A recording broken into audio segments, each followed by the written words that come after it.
Salom azizlar.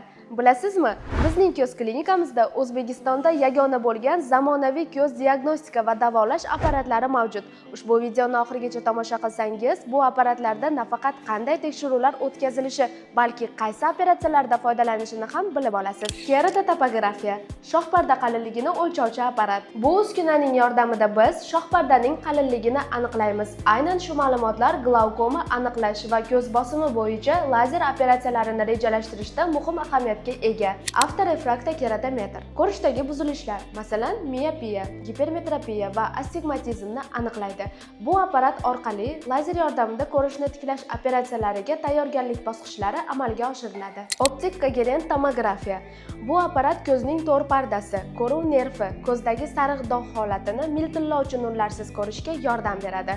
U nafaqat glaukoma, diabetik retinopatiya kabi kasalliklarni aniqlashda, balki lazer operatsiyalaridan oldin va keyin kuzatuvda ham muhim rol o'ynaydi. Ko'rish muammolari endi muammo emas.